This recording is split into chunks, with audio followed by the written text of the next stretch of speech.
Guys, more than half of men over 40 experience ED in some form. They're myths about ED. Like, it's just part of getting older. You have to accept it. Guys, that isn't true. This is why I want to tell you about our sponsor, Peter MD. If you think you might be suffering from erectile dysfunction, you can get help from Peter MD today. Guys, the process is simple. You're going to purchase medicine from a variety of oral options, and you're going to complete the medical intake forms that get emailed to you upon purchase. A doctor is going to review the intake forms. Then he's going to contact you and see if there's any concerns. If there are no concerns, the medicine is ordered with a U.S. licensed pharmacy, and it's going to get shipped in a discreet, beautiful package right to your door. You're then going to get an option to refill anytime through the custom Peter MD patient portal for a lifetime with one follow-up per year with your provider. Peter MD is growing exponentially, and it has over 3,000 reviews to back their reputability. So help yourself get back on track with your sexual performance and get 15% off any ED product with my code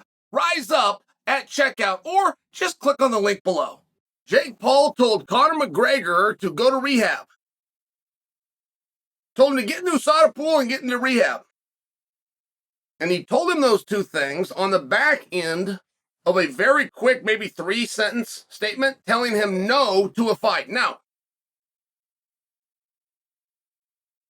it's the second week in a row that Conor McGregor has looked for a fight, and he's been told no. That has never happened before, and now it's happened for 2 weekends in a row. How come? What do you guys make of that? Justin Gaethje told him the same thing. You're irrelevant. You're not in the pool. You're not even part of this club. No! Gaethje then spent the rest of the week trying to get the fight. Everybody's doing what they're supposed to do. I don't have a problem with it. Telling him no is the beginning of the negotiation. Told him no all the same. Jake Paul told him the same thing. Now, Jake's was a little bit different because Jake doesn't mean it. Jake's not going to take the bait in any fashion. He's not going to spend the next week talking about Conor McGregor. He really meant no. He's going to try to move in the direction, I believe, of a crossover MMA Nate Diaz, and then there'll be some opportunity for boxing too, and he'll look at it behind the scenes, and eventually he'll bring it to us. But I do tell you, Conor's spot is a hard one. And it's also a spot that, as much as we love to opine, I would certainly qualify for that category. We don't know. We don't actually know what is going on, what the holdup is, how he's feeling, and he hasn't shared any of this with us. So we decided, as a community, this is a global superstar. Globally, we have decided Conor McGregor is in violation of the USADA rules and therefore isn't entering the pool. First off, if that was true, then he would be doing everything right and setting a very positive example. On your first day of law school, should you go, they will explain to you something called clean hands. It means when you come in, you come with clean hands. So if Conor does have something in the system, there is nothing violated there. He cheated absolutely nobody. If he enters the pool, it's not a matter of trying to game the system. It's a matter of coming in with clean hands so you can operate within the system, which is what he was worried about in the first place. He was worried about, as he goes and deals with the leg, that he wouldn't be in the pool with clean hands. So he removed him. So he did everything right. The story will never be told that way. But not only did he do it right, he set an example for the right way to do it. And I understand that it wasn't the theme and the intent. That's not what I'm speaking to. We had an extenuating circumstance that caused this. This wasn't caused by Conor. This wasn't caused by a plan that Conor hatched. And he read the rules, and he knew we could do this, and he went on a steroid holiday. He was in the middle of a fist fight and snapped his leg. What happened after that, we don't know. But isn't that a little bit refreshing? Isn't that the way a true guy would handle it? I mean, there's this new theme of I'm going to put my injury reports out on the internet, which is nothing more than a sympathy play for attention. Like when you put that out, you're not looking for advice from the medical world. You're looking for get well wishes. You're looking for, oh my God, and you finished the fight anyway. You were so tough. You're looking for a compliment of some kind. Like a child that finishes an art project and then holds it, knows it's really good, holds it up and goes, oh, this is terrible. Just so everybody knows how much they like. I mean, it's one of these things. So Conor's never come out and told us.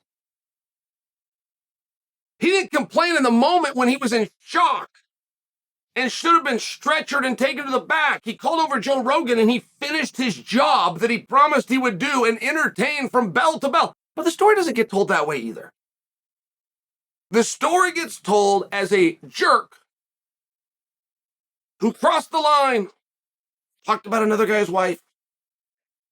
That's one way to tell the story. That's what you saw, for sure. And if you believe that and go to your grave believing that you're what's known as a mark. And it's fun to be a mark. And the business doesn't stay alive without marks. The other side is you had the greatest entertainer the sport's ever seen, and possibly the sport has ever seen. I can't think of somebody from another league or another organization that puts as much effort into entertaining and giving back to the fans. But you had a professional to the highest of levels, had a worldwide audience watching, and he decided, while broken, on the ground, needing medical attention, to not have the medical attention and take care of himself later and call over the announcer and finish the show. And I just share for you, after that, we don't know. We could bring doctors on and we could just, in a very broad sense, what can we expect here? What's he dealing with? What's the rehab time? And all of those things have happened. But there hasn't been a time where we've heard from Conor's doctor. There hasn't been a time where we heard, hey, this went great. We got the absolute best and it went perfectly. We haven't heard, guys, there's been a problem. This didn't go as planned. We had to go back in. We had to readjust. We had to add a pin. We don't actually know.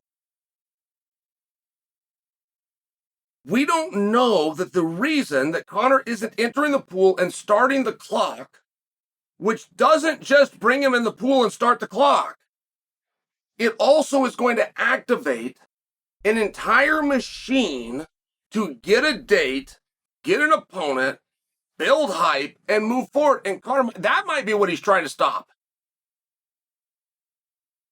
That injury could still be acting up to a degree that the reason he hasn't done the pool paperwork is that's going to then trigger, that's going to be the first step to trigger an entire machine into motion. He doesn't want to waste everybody's time.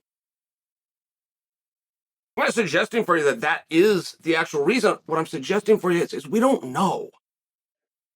We don't actually know. And if you're in the business that Conor's in, it's the attention-getting business. Very few guys understand this. Very, very few. There is over 700 athletes, men and women in all divisions, signed to the Ultimate Fighting Championship. Of that 700, well, less than 10. I feel very comfortable telling you less than 5. I'm going to say less than 10 just so it's a very literal and accurate statement. Less than 10 know that there's a competition that is intergender and spread over all weight classes for attention and for headlines, to build interest from the fan base, and to be the star of the entire organization. Less than 10 are even aware that exists. They fully believe the only competition is 3 times a year inside that cage and getting my hand raised and doing my talking with my face. All right. As long as we have that 10, we can keep the lights on and feed all the rest of you interchangeable mediocrities. So then when you have those 10 that decide they're going to play and they put a strategy together, you still got to have the right performer.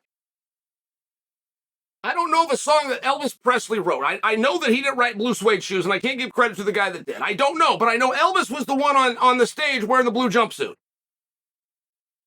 I don't believe that The Rock wrote his own interviews.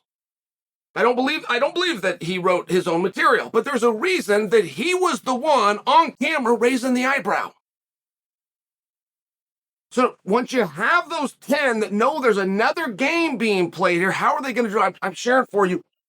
It gets to be a spot where when you're getting headlines, even that's not what your goal was, you have to keep those headlines. Dennis Rodman, pretty good basketball player, pretty good rebounder, pretty damn good teammate for all those guys on the Bulls. But you probably couldn't tell me where he ranked in the league for rebounds.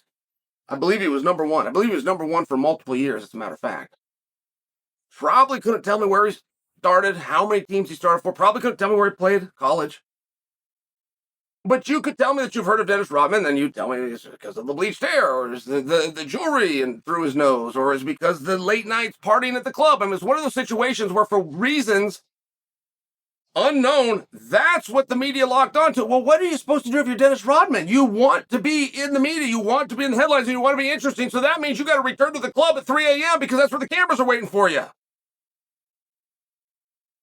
So we have also all decided that Conor McGregor is a drunken drug addict. But Conor has done nothing to tell us that he's not.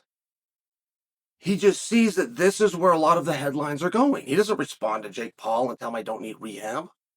I don't even take drugs. He doesn't tell me anything. We don't actually know. We do know he's a massive fan. We do know he watches every event. We do know the responses that he gives on social media is from him authentically after watching the actual event. We know he's a fan. We know he cares. We know he listens to you. But we don't know the rest. Talk about it and we act like we do. And he has the courage as a performer who's garnering headlines to not come out and stop a headline. Even if it's a rumor, it's something that you don't want to be associated with. If that's where the attention's coming, the performer knows, I'm just going to keep building a base. I'll change the story, or I'll take them where I want to take them later. Right now, I'm gathering. But it's an art and it's a game. And it's one that less than 10 guys are aware is being played. And of those 10, they're not very good at playing it. Why you have a battle for supremacy going on right now between the only two guys that know there's a battle taking place, which is Adesanya and McGregor. I don't think they've ever said each other's names. If they met each other, I'm sure it would be, hi, very nice to meet you. I enjoy your fights. Make no mistake, they're watching each other very closely, and they're competing very hard. And when you think you know about Conor, and you think you know why he's doing these things, you don't.